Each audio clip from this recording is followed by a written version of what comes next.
That's what a big band jazz sounds like, and what we're going to do today is to try to tell you the difference between a big band and what a rock band would sound like. Besides the obvious difference in the size, stage bands or jazz bands can be divided into two sections, a rhythm section and a horn section. The rhythm section consists of the drum set, the keyboard instruments, the bass, and the guitar. Each one of these has a specific job to do. The drummer is actually in charge of several different instruments back here, and it's the drummer's business to be the heartbeat, so to speak, of a band. The drummer's in charge of keeping time, keeping the tempo, and keeping the style, or whether we're going to play a rock tune or a jazz tune. It depends on the drummer to really let us know. The basic time patterns in jazz and rock differ quite a bit, and we're going to have our drummer demonstrate both of those in just a moment or two here. I want you to see if you can tell how he uses the different parts of the drum set differently, how the bass drum is played differently, how the hi-hat cymbals are played differently, the type of cymbal things. So, Doug, if you'd play us a little bit of time, just a jazz beat for a minute.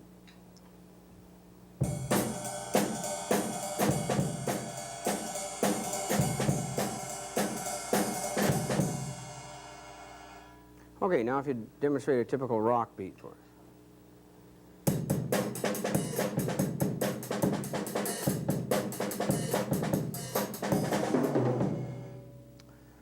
Another really important thing that the drum set drummer has to do is playing fills and accents and this type of thing. When they talk about accents, they talk about kicking the band, and when a drummer kicks the band, he sets them up. He will play an accent, and the band comes in kind of strong on that. We'll demonstrate this using the whole band, and you'll hear our drummer playing what they call jazz fills that are little solos, accents, this type of thing. So.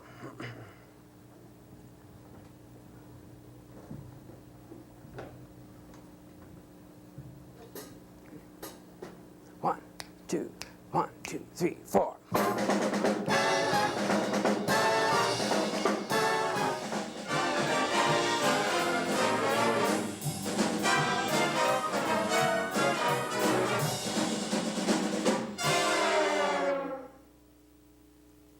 In rock drumming, sometimes from very inexperienced drummers, you will hear something that tends to be a little bit on the boring side, because some of the drummers don't really know what to do, and they don't use their imagination. To really be an effective drummer, you have to be just as musical as a trumpet player, trombone player, sax player, this kind of thing.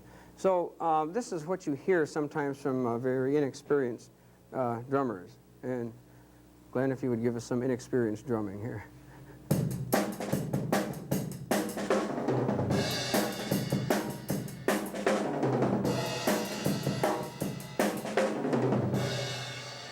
Tends to be the same thing over and over and over again, and is not real imaginative. The accents always come in the same place, and this gets the job done, but not really too well. The next very important member of the rhythm section is the bass guitar. In some of the older bands, they use an upright bass, an acoustic bass, but in the modern bands, it's gone, practically all of them are playing amplified basses. And the bass player is kind of the foundation of the whole band. The bass player supplies the beat. He keeps us going. He keeps us even.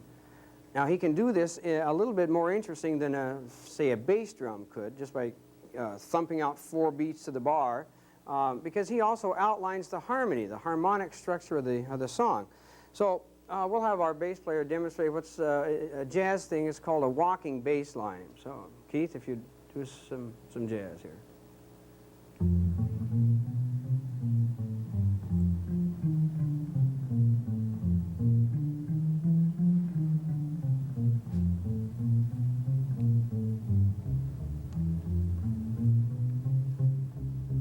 Okay, and if you give us a little bit of rock now, a typical rock bass pattern.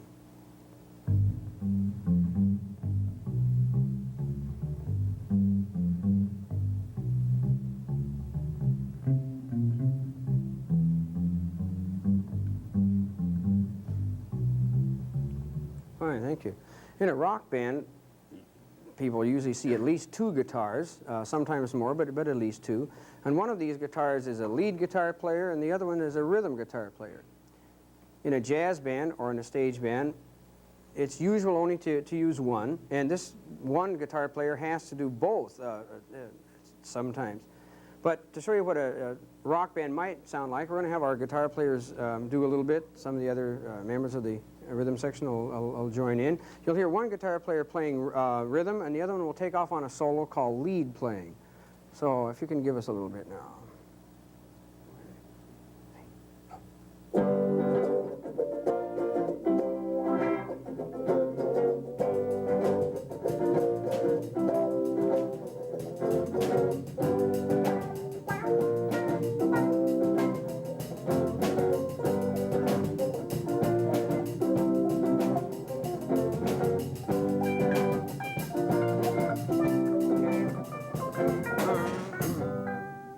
Okay.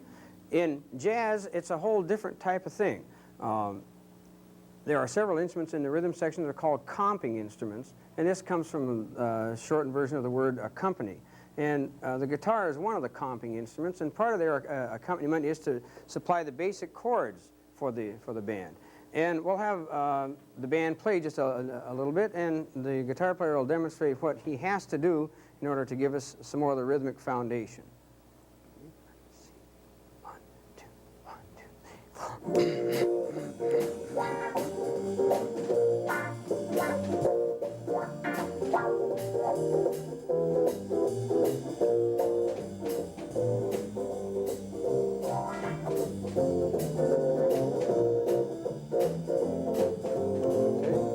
Fine.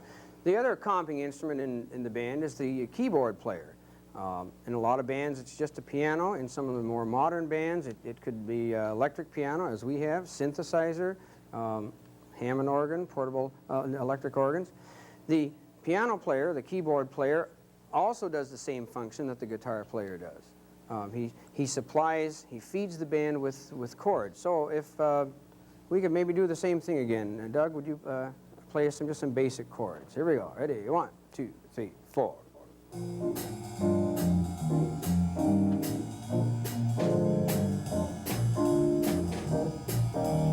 Okay.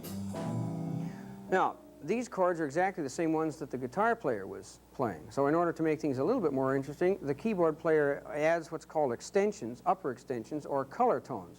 So we're going to have him do the very same thing again, only he will change the upper part of the harmony. Here we go. 1, 2, 3, 4.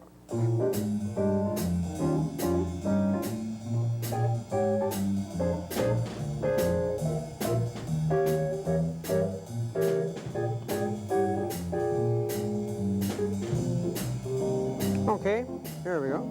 Thank you. Now getting to the rest of the band, the horn section. Sometimes they are divided up into trumpet section, trombone section, saxophone section. Sometimes they just call them the brass section and the reed section. So we'll start with the trumpets first. Typical jazz band would have 4 people in it, some 5. I have seen some with as few as 3, but typically 4 or 5. The first chair trumpet player is normally called the high note man. He takes care of all of the extreme high register things. The second trumpet player is called the lead player. The lead player is usually the strongest player in the section and does most of the melody playing and is kind of the boss of the whole section. In some of the older jazz bands, when this whole thing first got started, the 4th, or in the case of 5, the 5th trumpet player was called the jazz soloist. And this was the person that played all the improvised, the made-up type solos. But with today's modern changes, more modern music, solos appear in all of the trumpet parts. Trumpets are used in a jazz band rather than cornets, simply because they have a more brilliant sound, a more penetrating sound. If composers want a darker, more mellow quality, they'll use an instrument called a flugelhorn. But very rarely does a person see a cornet in a stage band. So now we'll have our trumpet section demonstrate what a typical jazz type line. Here we go. 1, 2, 1, 2, 3.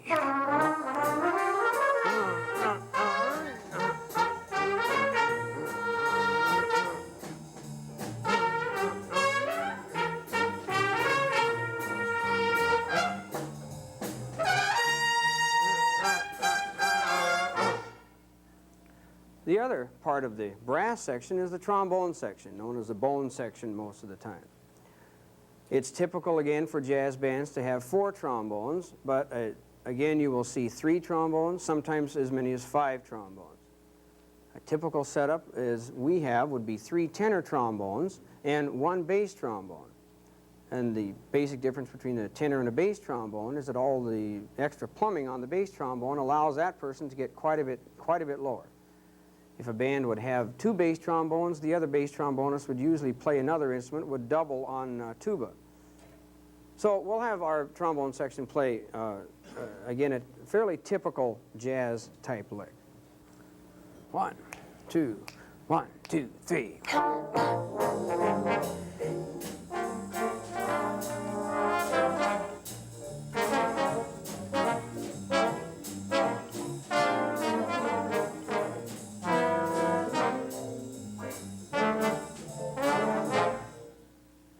The sax section is kind of misnamed in a way because in modern big bands, saxophone players play other instruments than just saxes. It's typical to have 2 alto saxes, 1 tenor, and 1 baritone sax in a stage band. But modern bands, the saxophone players have to play other instruments called doubling. They will double on flutes, they'll double on piccolo, alto flute, clarinets, oboes, bassoons, and even soprano saxophones and bass saxophones. People have said that the main function of a sax section is to kind of take the edge off the penetrating, the driving sound of the rest of the band, kind of a mellow effect. So we'll have our saxophone players play a typical jazz line. So saxophone players. 1, 2, 1, 2, 3, 4.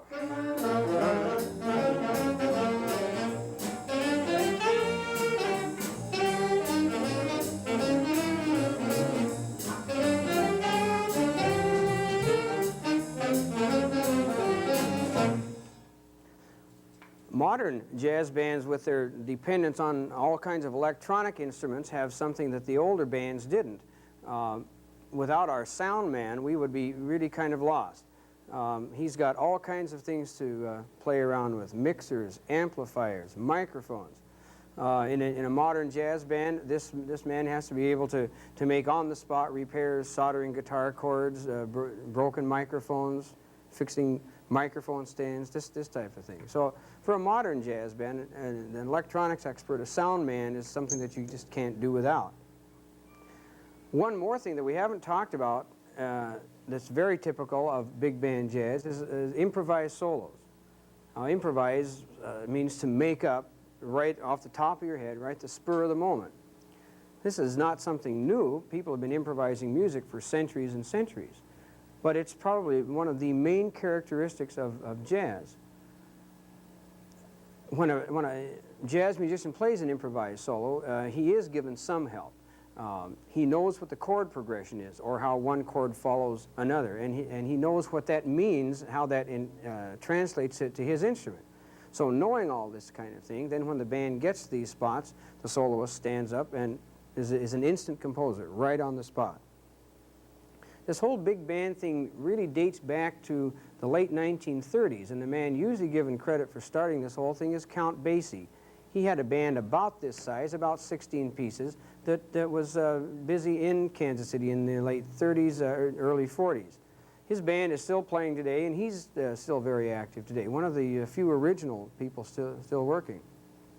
Now, we've taken this jazz number apart, and we've tried to show you what each section does and how each section works independently. Now what I'd like to do is put everything back together and show you what makes big band jazz sound the way it does. So the number that we're going to finish up on is called the Bionic Turkey. It was written by a trombone player named Tom Anderson.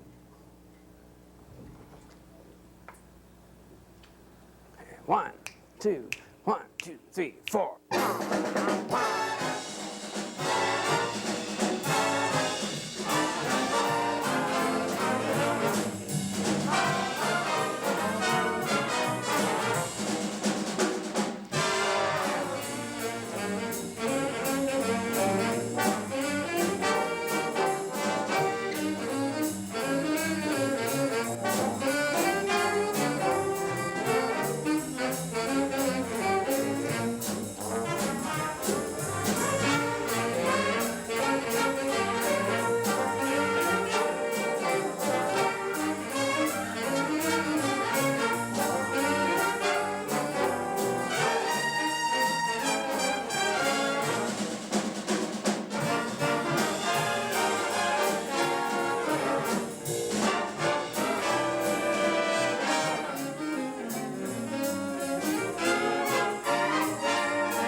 Thank you.